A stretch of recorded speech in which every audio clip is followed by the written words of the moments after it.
หนึ่งสองสามเริ่มโอ้โหนี่คือสงครามโลกครั้งที่2ของเขาแล้วดูเดือดเอาไว้ครับ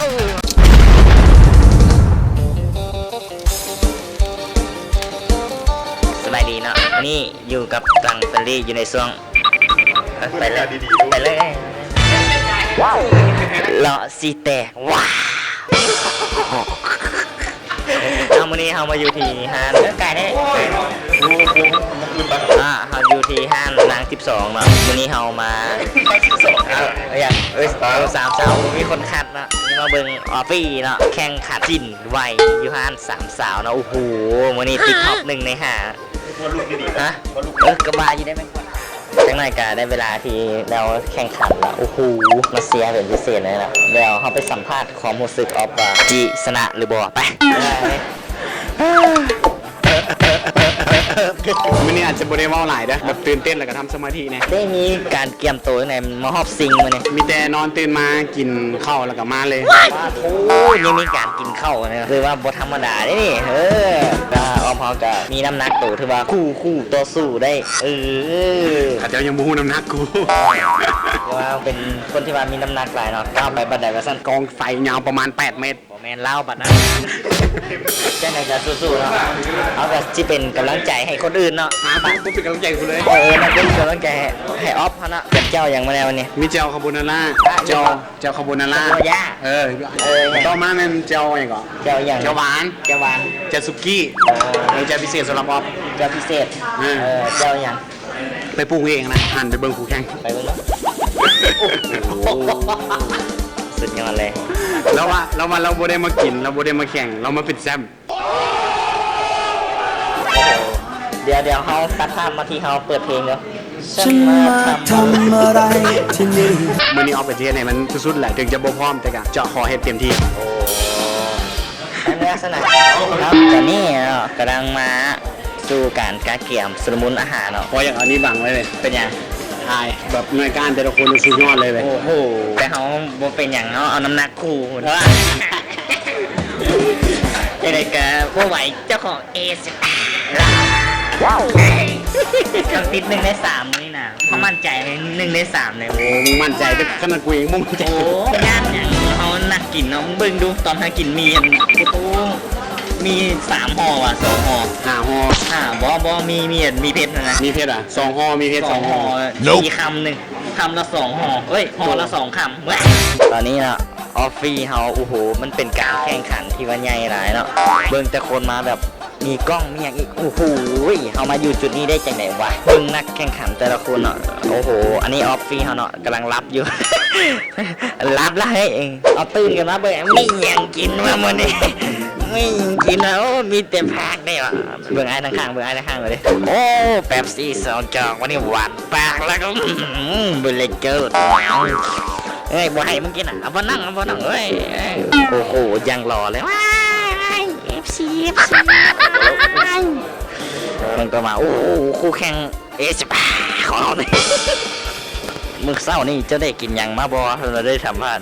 จะได้โอ้ยข่อยยังไม่ได้กินยังมันเลยข่อยอดตั้งแต่มือมามีทานกล้องแล้วมันนี่ที่แน่นอนเลยมึงเกี่ยวจังไหนอ่ะกูนี่ดีที่สุดนึงนะไงสุดยอดที่ยังกันกูพินนี่ซีมกันนี่ไม่ยังกินโอ้หอมหาสาวขับเบอร์ด้วยเอาเบอร์ด้วยเอาเบอร์เอาได้ไหมโอ้ออฟถึงสัมภาษณ์เนาะอย่าลืมกดติดตามตังเฟรลี่ด้วยเด้อเอาว่าไฟหิวข้าวมาแห้งเนาะจังไหนกะเต็มที่อย่าลืมกดติดตามตังเฟรลี่เนี่ยนะตังเฟรลี่เป็นการถ่ายวิดีโอที่ดีเนาะก็อย่าลืมติดตามเขาได้นะมีคลิปหลากหลายนะอย่าลืมของเขานะโดยเฉพาะคลิปกินอยู่อย่าลืมกดติดตามนะขอบใจนะจังหน่อยเนาะใกล้สิเริ่มแล้วเนาะเดี๋ยวห้องก็เป็นกำลังใจเซอร์ออฟฟี่เนาะเป็นยังไงขอให้ได้นึกเนาะว่ากินกันโอ้โหจังไหนกัน1 2 3เริ่มโอ้โหนี่คือสงครามโลกครั้งที่2ของเขาแล้วดูเดือดเอาไว้ครับโอ้โหปุ๊บเอามาแล้วนะออมพร้อมกำลังกล้องแกงเป็นจากก่อนเดินเป็นอย่างนั้นโอ้ เลยโอ้ยเอาพอมังตัวโอ้ยใจเย็นๆใจเย็นๆอะกินโอ้โห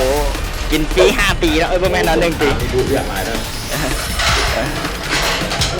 เอาแซมเอาเบิร์ฟอร์มแซมเอาตัวนอนตอนนี้ โอ้โหแซมเฮานะแซมเฮาเอาเฮาออฟฟี่นะเอาเฮาโอ้โหออฟฟี่เฮาแน่นอนดิแล้วโอ้สู้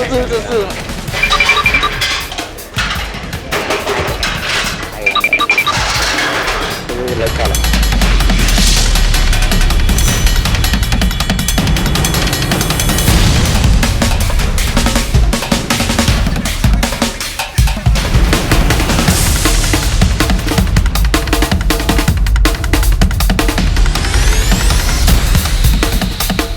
โอ้ยออกมาเอาทีหนึ่งแน่นอนออกมาทีหนึ่งแน่นอน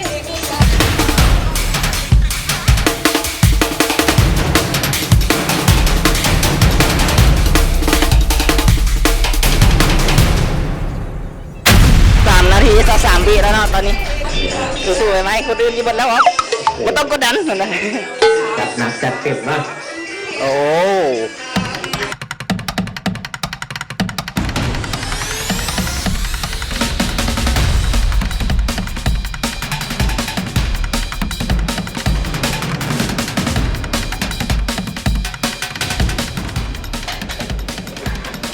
โอ้โหโอ้ยหมอเพลงนะเพิ่นว่าหมอเพลงนะเอาละด้วยเอาน้ำละเอาน้ำโอ้โหเอาโอ้โหโอ้โหเบิดเลยเนาะผู้เหลือได้5โอ้โหเบิดเลย何เอา แซมเขายังไม่กินอาหารจ้า เอาอีกจานหนึงก็ได้เวลาที่5 นาทีแล้วนะ ใจเย็นเนาะโอ้โหได้ไหมเขาก็ต้องติด1 เนี่ยจะเอาฮอตว้าวโอ้โหสู้1 ใน 3 1 ใน 3นั่งไว้ 虫だと顔にも効かんわいお前はもう死んでいる何そうは匠できれぶ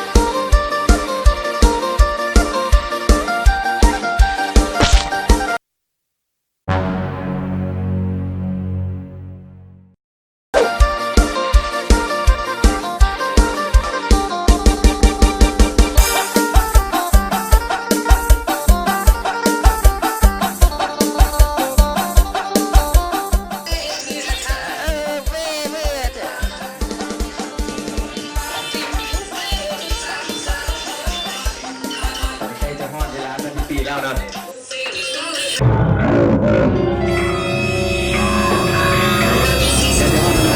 เก่งแล้วนะตอนนี้นะใส่แป้งเขาเล่นนะแป้งเขา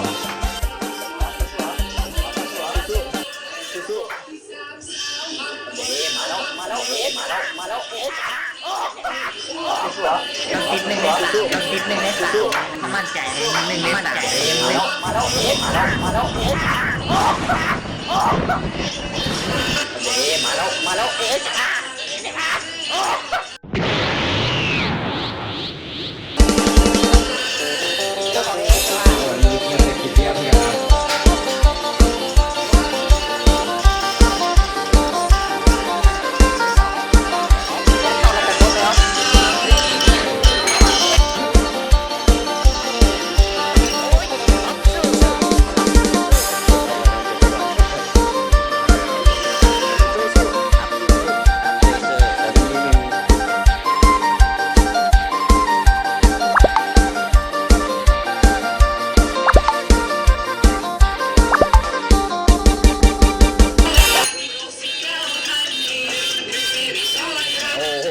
เอาละกรรมการมากดเบิ่งเอาถอยนะตอนนี้ออฟเขาก็ได้ที่ 2แล้วเนาะบอแมนเนาะกดที่ 2 ที่ 3นี่แหละแต่โบโฮว่าสิได้รางวัลบ่เนาะ เดี๋ยวเป็นรุ่นพร้อมกันโอ้ยตื่นเต้นแทนเพื่อนดูเดือดเลยหามนี่โอ้ เขาได้สถิติใหม่แล้วเนาะจากเวลาเดิมนะ8 นาทีกับ 2 วินะเวลาใหม่อยู่ที่7 นาที 53 วินะก็คือเทียบได้ก็คือลุงโดโดเนาะเป็นที่หนึ่งนะ โอ้ทีหนึ่งกล้องเขาต้องซูมมาทีหนึ่ง โอ้โหเวลาอันดับ2เป็น8 นาที 2 วิไอเล่นะ โอ้ทีสองเนาะ ที่3เรียนกันเลยนะหนุ่มออฟนะคนยังอยู่ตำแหน่งเดิมนะแต่ว่าได้เวลาใหม่นะ8 นาที 43 วินะ โอ้มาได้ทีสามโย แล้วผู้ที่4เป็น8 นาที 53 วินะแซมเก่าเขาเองนะ โอ้แซม เป็น เก่า ทำลายสถิติไปนะ โอ้นี่คือออฟฟี่เขาเนาะได้ทีสามมาโอ้โหสุดยอดเลยออฟฟี่เขาเนาะโอ้บุฟเฟ่มาแรงเอาอันนี้เขาเจ้าเอิ้นว่าทายหูคนนะออฟฟี่ฮะกิฟอัพจะลืมติดตามนะอัพละ อย่าลืมเข้าไปกดติดตามด้วยช่อง YouTube นะ โอ้ยมันกัดจังตัน ทำดีที่สุด แล้วไม่เห็นมีใครเข้าใจบ่แมนนี่เป็นตามหน้าเราโอ้โหเนาะเขาก็ได้มาแล้วเนาะตัวนี้เนาะเป็นบัตรเราบุญเนาะ แล้วไผ่แค่เป็นเนาะระบายลูกนิมิตเนาะออกมาได้สองจุงมากกว่าตู้เลยเห็นบอลเลขยังนี่ ฮะ เลขไง โอ้ได้เงินเนาะ0.0008กีบเนาะ แม่นเลย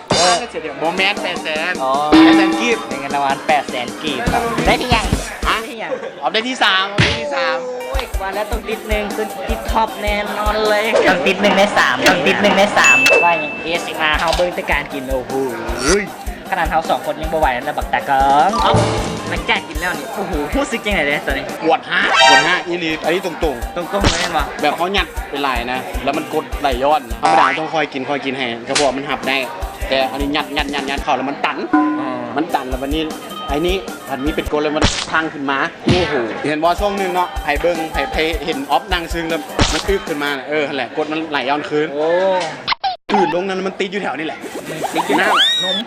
เพราะแถวอ้อยแหละ อ๋อ มันจะลงกับลงได้เอาน้ำลง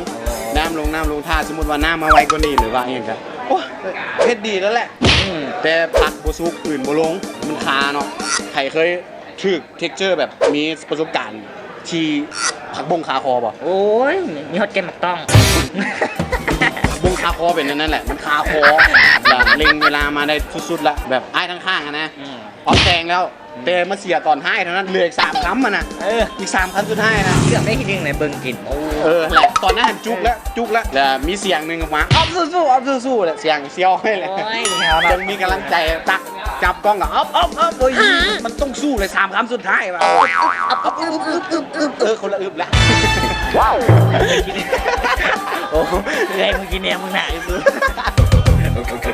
ระสบการณ์ที่ดีออฟเฮ็ดสุดๆแล้วถามว่าปีหน้าจะมาบอกกับเบิ้งก่อนเนาะสมมุติว่าแก้ไลน์คอมเมนต์ไลน์บางทีอาจจะมาเนาะสิ่งสำคัญก็คือถามเป็นไผหรือว่า FC มูคูอยู่ในเพจ Facebook และ Channel YouTube เห็นมีงานมองอื่นๆจะให้เขาไปได้เขาก็จะไปแต่ขอบใจทุกแห่งเชียร์แห่งใจที่คอยไล่คอยคอมเมนต์คอยแชร์ให้เพื่อเป็นกำลังใจและแห่งผลักดันเขาเลยมา โอ้ ขอบใจเนาะมื้อนี้ออฟเพชรดีที่สุดละแต่สำนิกอะสุดยอดละ โอ้โห ขอแนะนำตัวก่อน ค่ะชื่อแป้งหอมนะคะเป็นผู้ช่วยผู้จัดการอยู่ร้าน33มัดคอดค่ะ เป็นยังไงจัดงานข้างทำอิฐ ก็มีความแบบสนุกสนานเนาะก็คืออยากให้ลูกค้าเนี่ยมีส่วนร่วมในการเข้ามาแบบแข่งขันกับเรา ก็คือขอฝากไว้ปีหน้าเนาะก็คืออยากให้เข้ามาร่วมสนุกกัน พี่รู้สึกยังไงในการรับงานนี้และจัดงานครั้งนี้ครั้งแรกโอ้โหไทยเป็นเสร็จ รู้สึกดีมากค่ะก็คือได้รับการตอบรับเป็นอย่างดีเลย ถ้าสมมติว่ามีคนหรือว่า FC ผู้ชมเขานี่อยากมาร่วมแข่งอีกต้องเห็นแนวใดเนี่ย